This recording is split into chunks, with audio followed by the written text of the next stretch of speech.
Eu fiquei pensando como poderia ser essa conversa, tendo como referência o filme. E imaginei que talvez existam algumas questões que são também anteriores ao filme e que a gente poderia fazer uma espécie de introdução a essa problemática do teatro épico antes de entrar no modo como o Lars von Trier se apropria disso. O argumento do filme parte de uma canção do Brecht e do Kurt Weill, que é uma canção que está na Ópera dos Três Vinténs, que é a canção da Jenny. A Grace do filme seria a Jenny dos Piratas, que no Brasil virou a Genie da Ópera do Malandro. Eu queria fazer uma espécie de gênese do teatro épico, porque eu acho que são questões importantes. Eu faço parte de uma geração que associa imediatamente teatro épico a teatro político. A primeira formulação do que seja teatro épico, o Brecht faz no final dos anos 20, início dos anos 30, na República de Weimar, na Alemanha pré-Hitler. E essa discussão aparece a partir de uma polêmica que foi levantada por um outro diretor, um outro encenador, que é o Piscator, que eu acho que vocês já ouviram falar. E as primeiras experiências teatrais do Piscator vão se dar nessa tentativa de junção, vinculando as suas experiências estéticas aos movimentos políticos organizados daquele momento. Então, o Piscator funda o seu teatro proletário. O Piscator faz um balanço da sua trajetória artística, em 1928. E nesse balanço ele diz o seguinte: há 10 anos atrás eu sabia exatamente com quem e para quem eu fazia teatro. Era uma relação reconhecível. Hoje, em 1928, eu já não sei mais quem está na plateia. E, por outro lado, essa ideia de um teatro político se tornou também uma mera convenção, porque hoje todo mundo quer saber o que é a crise, o que é política. Portanto, essa preocupação com a atualidade nós encontramos tanto na minha cena, Piscator, quanto numa comédia de costumes. Portanto, já não tenho mais clareza do que seja essa experiência. E esse balanço, esse diagnóstico, é o que vai dar origem ao livro do Piscator, O Teatro Político. E é nesse contexto que o Brecht começa a atuar. Em 1928, é o ano em que estreia a Ópera dos Três Vinténs.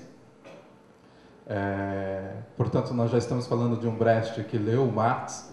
O Brecht não leu Marx desde sempre, então essa é uma experiência que começa em 25, 26. Em 28, ele já é alguém que leu Marx, que já fez um protocolo de leitura das suas leituras, que é um homem, e em 28 ele estreia a Ópera dos Três Vinténs.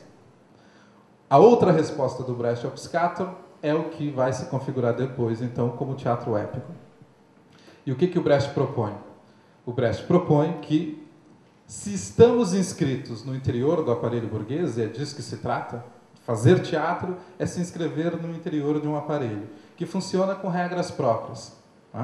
E este aparelho, que o Brecht chamava de aparelho burguês de teatro, neste aparelho, a questão é produzir relações tais que sejam capazes de interrogar sobre o funcionamento do teatro.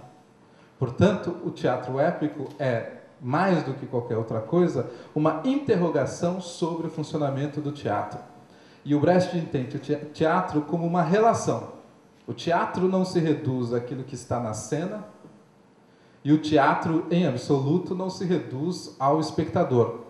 O teatro é essa relação entre o que acontece na cena e o público. Portanto, o esforço do Brecht com o teatro épico é estabelecer procedimentos que sejam também perguntas sobre essas relações. E o ponto de partida do Lars von Trier para compor o argumento do Dogville é uma canção. E essa canção é uma canção do Brecht e do Kurt Weill, que está numa cena da Ópera dos Três Vinténs, que é a canção da Jenny, dos Piratas, que tem uma longa trajetória e na adaptação do Chico Buarque para a ópera dos Três Vinténs virou a canção da Geni e o Zeppelin.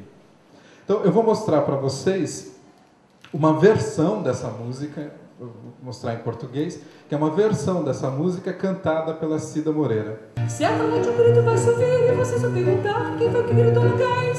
Vão me ver lavando as copas e sorrindo. Vão perguntar por que é que ela sorriu. E o navio de piratas com 50 canhões aguarda no cais. Vocês vão me dizer, lave os copos, mulher, eu tostão vou me atirar. Vou guardar o dinheiro, suas camas arrumar, mas eu sei que nelas nunca mais ninguém vai se deitar. Só eu sei o que vai se passar. Só eu sei o que vai se passar. Nessa noite de estrondo vai se ouvir e vocês vão perguntar o que aconteceu no cais. Da janela está tudo espiando. Vão perguntar o que ela faz ali. E o navio de piratas com 50 canhões tudo vai bombardear.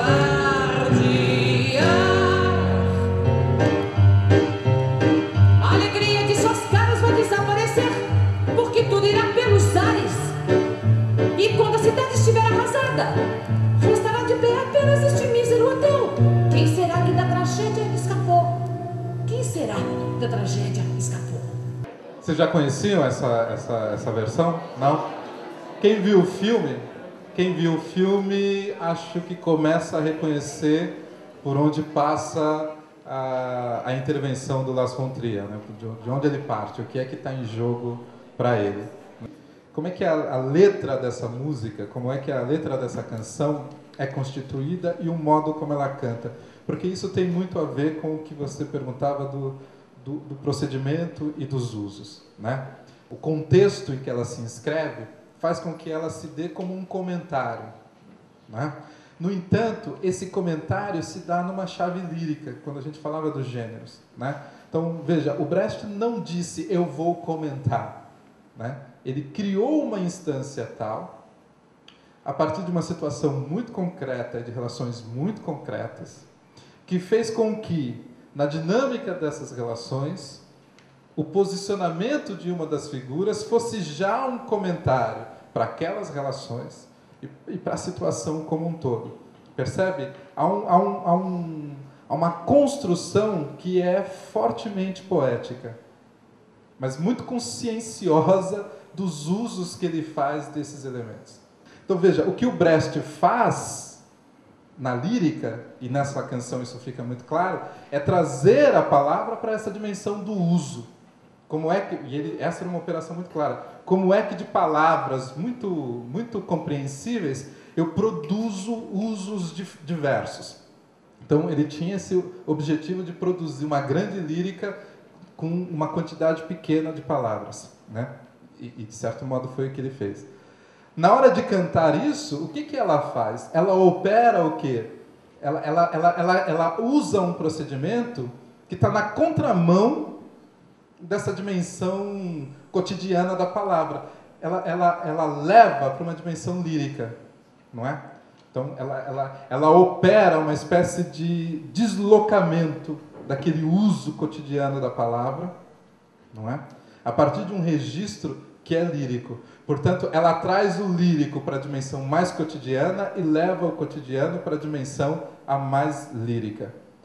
Isso é uma operação de montagem. Eu posso separar o lírico, né? Porque se eu lembro, eu posso lembrar de uma sonoridade lírica, né? Mas eu posso também separar as palavras e entender como as palavras estão ali. Então, veja, ao juntar dois procedimentos, ela deu sentidos diferentes para esses procedimentos.